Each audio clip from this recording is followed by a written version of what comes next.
তাসকিন কিন্তু ২টা আইপিএলের সুযোগ পেয়েছিলেন, চান্স পায় নাই বলে এরপরে কিন্তু আর তাকে নিয়ে কোনো আলোচনাই হয় নাই।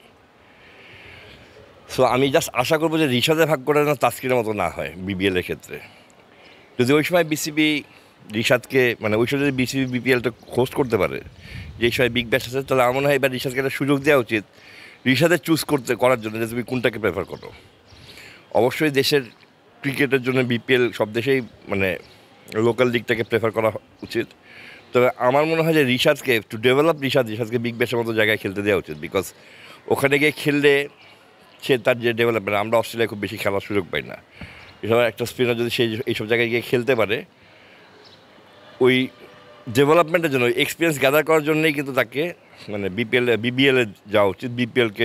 আর আমার মনে হয় এবার রিশাদ লাকি হবে, বিকজ বিপিএল আগামী নির্বাচনের আগে হওয়ার সম্ভাবনা খুব একটা বেশি নাই। যদি আপনি টু বি অনেস্ট, এটা হচ্ছে এটাই মোদ্দা কথা। রিশাদ কিন্তু বরিশালের হয়ে খেলেছে, তার দলও চ্যাম্পিয়ন হয়েছে। ওইদিকে গ্লোবাল সুপার লিগেও খেলেছে, দল চ্যাম্পিয়ন হয়েছে। পিএসএলও খেলেছে, দল চ্যাম্পিয়ন হয়েছে। হোবার্ট হারিগঞ্জ হয়ে খেলতে পারেননি, দল কিন্তু তারপরে চ্যাম্পিয়ন হয়েছে।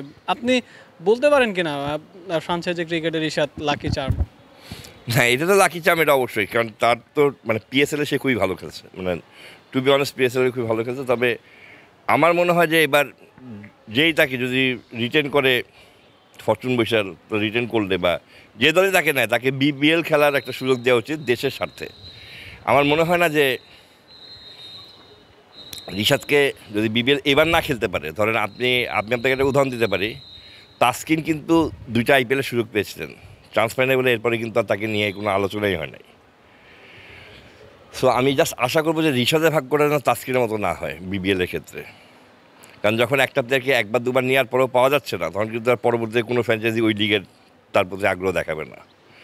তো নিশ্চয়ই নতুন বোর্ড প্রেসিডেন্ট এসছেন, যিনি নিজে একজন ক্রিকেটার ছিলেন, তিনি পুরো জিনিসটা বুঝেই হয়তো বা তাকে এনওসির ব্যাপারটা নিয়ে কথা বলতে পারবেন। এবং আমাদের ক্রিকেট অফিসের চেয়ারম্যান, যিনি নিজেও ক্রিকেটের সাথে ভালোভাবে সংশ্লিষ্ট, তিনি এসে বুঝতে পারবে। আমি চাই না যে ফ্র্যাঞ্চাইজের চাপে পড়ে রিশাদ বিপিএলের অপরচুনিটিটা লুজ করুক, কারণ রিশাদ কিন্তু এখনও শিখছে এবং এসব ছোটো ছোটো শিক্ষা থেকে কিন্তু সে নিজেকে আরও অনেক বেশি ডেভেলপ করতে পারে, যেটা বাংলাদেশের জন্য ইভেনচুয়ালি অনেক ভালো হবে। কিন্তু আপনি যদি তাকে আমাদের নিজেদের স্বার্থের জন্য খালি এখানে রেখে দেওয়া হয়, তাহলে আমার মনে হয় না এটা রিশাদের সাথে, আমার মনে হয় এটা এক ধরনের নাফরমানি হবে। প্রশ্নটা যেহেতু আসলো, শেষে একটা প্রশ্ন করি। রিশাদ হোবার্ট কিন্তু তাকে ফুল সিজনের জন্য চেয়েছে। আর যে ব্যাপারটা বললেন, আমাদের বর্তমান যে বোর্ড সভাপতি, তিনি কিন্তু ক্রিকেটের ডেভেলপমেন্ট নিয়ে কিন্তু আইসিসিতে কাজ করেছেন, তিনি অস্ট্রেলিয়াতে থাকেনও। সো কী মনে হয়, সব কিছু বিবেচনা করে রিশাদকে যদি এনওসি দেয়, ফুল সিজনের জন্য দেওয়া উচিত কিনা? অবশ্যই ফুল সিজন দেওয়া উচিত, যদি না বাংলাদেশের ওই সময় কোনো খেলা পড়ে। কারণ আমি বিশ্বাস করি যে এই ধরনের সুযোগের জন্য আজকে আফগানিস্তানের প্লেয়াররা অনেক বেশি উপরে উঠে গেছে বাংলাদেশের থেকে। রিশাদের প্লেয়াররা রশিদ খান তখনই হবেন যখন তারা বিভিন্ন লিগে খেলতে থাকবেন। আপনি আজকে বিভিন্ন লিগে বাংলাদেশে কয়টা প্লেয়ার খেলে আর আফগানিস্তানে কয়টা প্লেয়ার খেলে, এটা দেখতে কিন্তু বোঝা যায়। কারণ রিশাদের মধ্যে তো ওই ইয়েটা আছে, ওই ট্যালেন্টটা আছে। এখন ট্যালেন্টটাকে হোন করতে হবে, হোন করার জন্য একটা প্রপার জায়গায় প্ল্যাটফর্ম দিতে হবে। এবং আমার মনে হয় বিপিএল থেকে BBL is a better platform to হোন ইজ ট্যালেন্ট। আর ট্যালেন্টটাকে আরও বেশি মজবুত করার জন্য কিন্তু বিপিএল থেকে বেটার। সো সব কথা বিবেচনা করেই রিশাদের ব্যাপারে একটা সিদ্ধান্ত নেওয়া উচিত বাংলাদেশের। Thank you so much. Thank you Mahir, আপনাকেও ধন্যবাদ।